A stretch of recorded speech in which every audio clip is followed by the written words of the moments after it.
শিক্ষণের স্তরগুলি সম্পর্কে আলোচনা করো। Discuss the levels of teaching.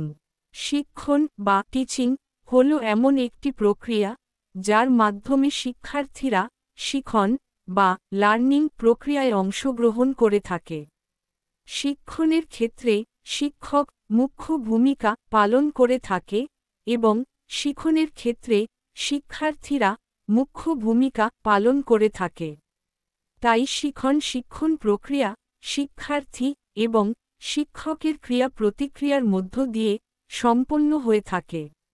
শিক্ষণের বিষয়বস্তুর ধরন বা শর্ত বা বৈশিষ্ট্যের উপর ভিত্তি করে যে বিভিন্ন পর্যায়ে শিক্ষণ সম্পন্ন হয় তাকেই লেভেলস অফ টিচিং বলা হয়। শিক্ষণের স্তর অনুবর্তন বা উদ্দীপনা প্রতিক্রিয়া থেকে শুরু করে সমস্যা সমাধান পর্যন্ত বিস্তৃত। বিভিন্ন মনোবিজ্ঞানী যেমন হান্ট প্রমুখদের মতানুসারে শিক্ষণ দশা বা স্তরকে তিন ভাগে ভাগ করা যায়। ১. স্মরণ পর্যায় শিক্ষণ, টিচিং অ্যাট মেমোরি লেভেল। ২. বোধগম্যতা পর্যায় শিক্ষণ, টিচিং অ্যাট আন্ডারস্ট্যান্ডিং লেভেল। ৩. প্রতিফলন পর্যায় শিক্ষণ, টিচিং অ্যাট রিফ্লেক্টিভ লেভেল। এই তিনটি শিক্ষণ পর্যায়ের মধ্যে স্মৃতি পর্যায় হল সর্বনিম্ন ও চিন্তন মুক্ত স্তর। সর্বোচ্চ স্তর হল প্রতিফলন পর্যায়, যা সর্বাধিক চিন্তনমূলক।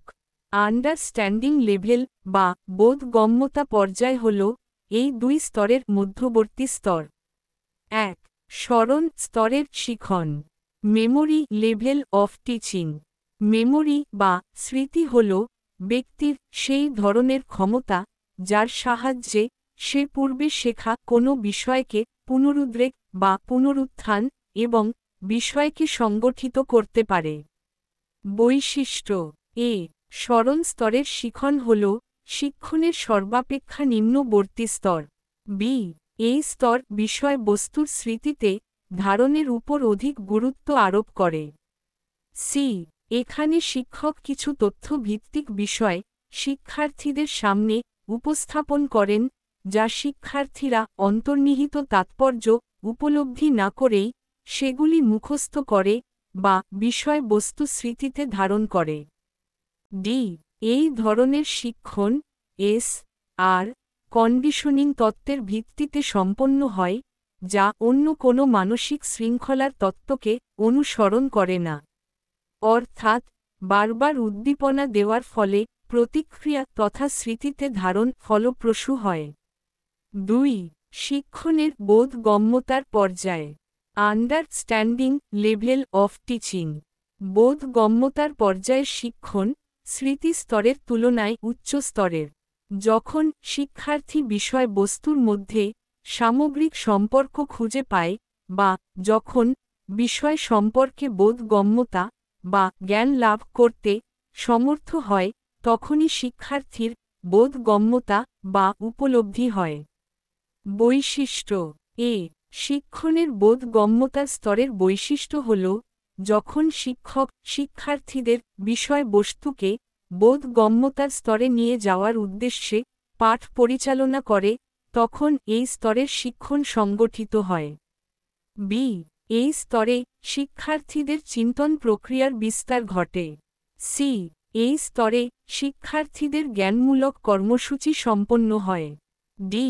এই স্তরে শিক্ষক শিক্ষার্থীদের মধ্যে প্রতিযোগিতার মনোভাব সৃষ্টি এবং বিষয়বস্তু আয়ত্ত করার উদ্দেশ্যে বৌদ্ধিক আচরণ সম্পন্ন করতে উদ্বুদ্ধ করে। ই. এই স্তরে শিক্ষক শিক্ষার্থীর পারস্পরিক সম্পর্ক দৃঢ় থাকে। ৩. শিক্ষণের প্রতিফলন পর্যায়, রিফ্লেক্টিভ লেভেল অফ টিচিং। এটি শিক্ষণের সর্বোচ্চ ও চিন্তনমূলক স্তর। রিফ্লেকশন বা প্রতিফলন শব্দটির সাধারণ অর্থ হল প্রত্যাবর্তন বা মনে মনে পর্যবেক্ষণ করা বা গভীরভাবে চিন্তা করা। অতএব প্রতিফলন স্তরের শিক্ষণ হল শিক্ষাক্ষেত্রে অর্জিত জ্ঞান বা ধারণার প্রতিফলন বা গভীর পর্যবেক্ষণের সমন্বয়। বৈশিষ্ট্য। এ. শিক্ষণের প্রতিফলন পর্যায় এই স্তরটি হল সমস্যা কেন্দ্রিক, যেখানে শিক্ষার্থী মৌলিক, কল্পনাপ্রসূত ও জটিল সমস্যার মধ্যে অন্তর্ভুক্ত হয় এবং গভীর ও গুরুত্বপূর্ণ চিন্তনে নিযুক্ত হয়। বি শিক্ষার্থী পরীক্ষা নিরীক্ষার মাধ্যমে নতুন কিছু খুঁজে বের করতে উদ্যোগী হয়। সি এই স্তরের শিক্ষণ জ্ঞানমূলক ক্ষমতার উপর অধিক গুরুত্ব দেয়। ডি শিক্ষার্থীর জানার আগ্রহ বা চাহিদা থেকে বিষয়গত সমস্যার বিজ্ঞান ভিত্তিক পরীক্ষার মাধ্যমে সমাধানে বা মন্তব্যে পৌঁছায়।